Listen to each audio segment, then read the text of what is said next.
वंदे मातरम बच्चों। पिछली वीडियो में मैंने आपको आपके वसंत बुक में से पाठ 7 क्या निराश हुआ जाए वो लेसन मैंने आपको समझाया था, और आज हम इसके प्रश्न उत्तर समझेंगे और आप इनको अपनी उत्तर पुस्तिका पर अवश्य लिख लेंगे।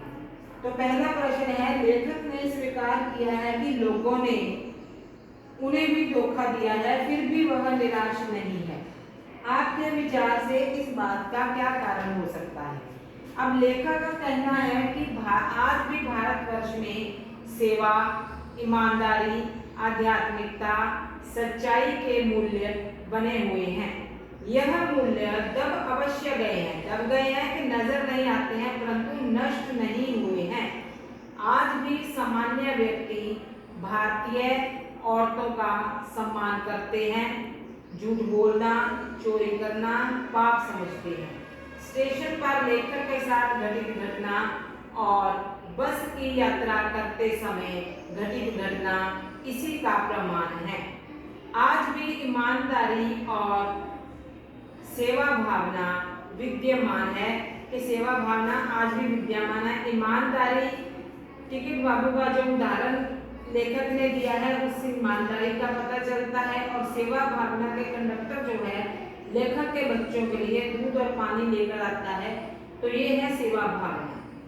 इसीलिए धोखा दिए जाने पर भी लेखक निराश नहीं होता है। लेखक के आशावादी होने के कारण वह निराश नहीं होता है, क्योंकि लेखक जो है वो आशावादी दृष्टिकोण का है कि उसके मन में अभी भी कहीं ना कहीं ये आशा है कि हमारे जो नैतिक मूल्य हैं वो दब गए हैं, नष्ट नहीं हुए हैं। दूसरा प्रश्न है, दोषों का पर्दाफाश करना कब बुरा रूप ले सकता है? दोषों का पर्दाफाश करना कि किसी की कमियों को उजागर करना, किसी की गलतियों को दूसरों के सामने प्रस्तुत करना, तो ये कब बुरा रूप ले सकता है? दोषों का पर्दाफाश करना तब बुरा रूप ले सकता है जब हम किसी के आचरण के गलत पक्ष को या उसकी कमियों को उजागर कर उसमें रस लेते हैं। जब हम बार बार किसी की गलती को सबके सामने प्रकट करते हैं और इन चीजों से हमारा मनोरंजन होता है या हमें मजा आने लगता है उस बात में, तो इससे ये गलत है। हम ये नहीं समझते कि बुराई समान रूप से हम सब में विद्यमान है, कि हम में भी कहीं ना कहीं कुछ कमियां हैं। कोई भी व्यक्ति जो है वो अपने आप में पूर्ण नहीं होता, गलती किसी से भी हो सकती है, क्योंकि इंसान जो है वो गलतियों का पुतला है। तो इसलिए यह भूलकर हम किसी की बुराई में रस लेना आरंभ कर देते हैं कि हम ये भूल जाते हैं कि गलती हम भी कर सकते हैं या कोई कमियां हमारे अंदर भी हैं। हम ये भूलकर किसी की बुराई में रस लेना शुरू कर देते हैं और अपना मनोरंजन करने लग जाते हैं। किसी के गुणों को न बताकर दोषों को बताना शुरू करते हैं। हम क्या करते हैं कि किसी के गुणों को नहीं बताते, उसके सिर्फ कमियों को उजागर करना शुरू कर देते हैं। हमें ऐसा नहीं करना चाहिए, बल्कि सबकी अच्छाइयों को भी सराहना चाहिए कि किसी के अंदर क्या अच्छाई है, उसके क्या गुण हैं, उसके गुणों को भी बताना चाहिए, उसकी अच्छाइयों की भी सराहना करनी चाहिए, उसकी भी प्रशंसा करनी चाहिए। तीसरा प्रश्न है, आजकल के बहुत से समाचार पत्र या समाचार चैनल दोषों का पर्दाफाश कर रहे हैं। इस प्रकार के समाचारों और कार्यक्रमों की सार्थकता पर तर्क सहित विचार लिखिए। कि आजकल बहुत से समाचार पत्र या समाचार चैनल दोषों का पर्दाफाश कर रहे हैं कि हम देखते हैं कि कोई भी समाज में या कहीं कोई भी अगर कोई गलत काम हो जाता है तो उस गलती को मीडिया पर या समाचार पत्रों में उसको बयान किया जाता है। इस प्रकार के पर्दाफाश से व्यक्ति समाज में व्याप्त बुराइयों से, अपने आसपास के वातावरण तथा दोषियों के बारे में जान जाते हैं। तो इससे क्या होता है कि समाज में क्या हो रहा है हमें ये जानकारी मिलती रहती है। इसके कारण समाज में जागरूकता भी आती है, और ऐसे कारण समाज में जागरूकता आती है, लोग जो है वो जागरूक हो जाते हैं किसी भी चीज के प्रति। समाज समय रहते ही सचेत और सावधान हो जाता है, पर यह तभी सार्थक है जब इनमें सच्चाई, ईमानदारी और जन कल्याण की कामना हो। ये तभी सार्थक है कि जब ये जो दोषों का पर्दाफाश किया जा रहा है इनमें सच्चाई हो, ईमानदारी हो और जन कल्याण की कामना हो।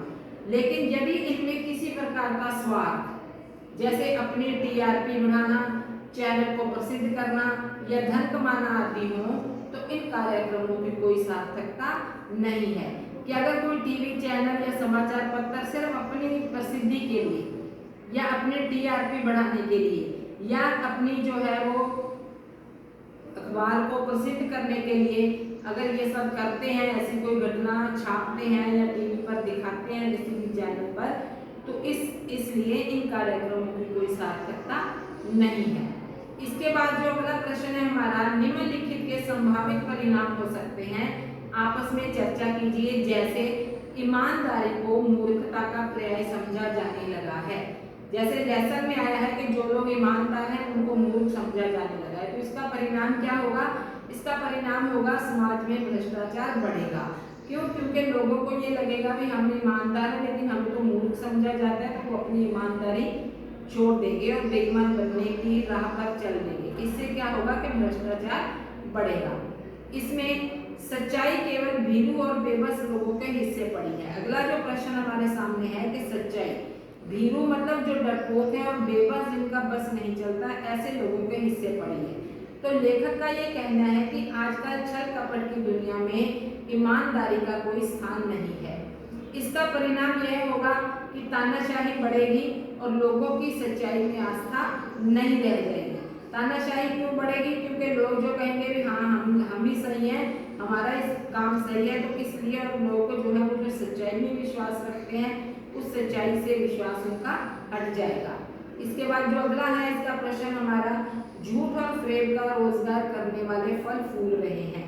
अब इसमें जो झूठ और फ्रेब के जो धोखेबाजी का धंधा करते हैं, झूठ बोल करके पैसे कमाते हैं, तो ये लोग जो है वो फल फूल रहे हैं। इसका क्या परिणाम होगा? लेखक कहता है कि झूठे धोखेबाज मूर्ख लोग फल फूल रहे हैं, वह सुख और वैभव से जीवन जी रहे हैं, खूब पैसा कमा रहे हैं, उनका जीवन जो है वो बहुत ही भली प्रकार चल रहा है। जबकि ईमानदारी से मेहनत करके जीविका चलाने वाले भोले भाले लोग पिस रहे हैं कि जो मेहनत करके अपना काम कर रहे हैं उनको अपनी मेहनत का भी पूरा श्रम करने के बाद भी पूरा मेहनताना नहीं मिलता, तो वो लोग जो है वो पिस रहे हैं। इसका परिणाम क्या होगा? इसका परिणाम ये होगा कि भ्रष्टाचार बढ़ेगा और ईमानदारी में किसी का विश्वास नहीं रहेगा। कि लोग ये सोचेंगे ईमानदारी से काम करना तो गलत है, इसलिए उसमें किसी का विश्वास नहीं रह जाएगा। हर आदमी दोषी अधिक दिख रहा है, गुणी कम। तो लेखक कहता है कि आज प्रत्येक व्यक्ति एक दूसरे पर आरोप लगा रहे हैं, एक दूसरे पर दोषारोपण कर रहे हैं, सब एक दूसरे पर उंगली उठा रहे हैं। व्यक्ति के गुणों को भुला दिया गया है, उसके अंदर क्या गुण है उनको भुला करके सिर्फ और सिर्फ उसकी कमियों को उजागर किया जाता है, उसके दोषों को बढ़ा चढ़ा कर दिखाया जाता है। इसी कारण हर आदमी दोषी अधिक दिख रहा है और गुणी कम। और इसका परिणाम क्या होगा? इसका परिणाम ये होगा कि समाज में एक दूसरे के प्रति अविश्वास बढ़ेगा, कि कोई भी किसी पर विश्वास नहीं करेगा, सब एक दूसरे के प्रति अपने मन में अविश्वास की भावना बना लेंगे कि ये तो हमें सही मार्गदर्शन नहीं कर रहा है। तो बच्चों आज हमने ये 5 ही प्रश्न किए हैं, ये अभी आधे प्रश्न उत्तर मैंने आपको समझाए हैं। अगली वीडियो में इसके जो बाकी प्रश्न उत्तर हैं मैं वो आपको समझाऊंगी, और तब तक ये प्रश्न उत्तर आप अपनी कापियों पर पूरी अवश्य कर लेंगे और याद भी कर लेंगे। धन्यवाद। घर पर रहिए, सुरक्षित रहिए और अपना काम करते रहिए।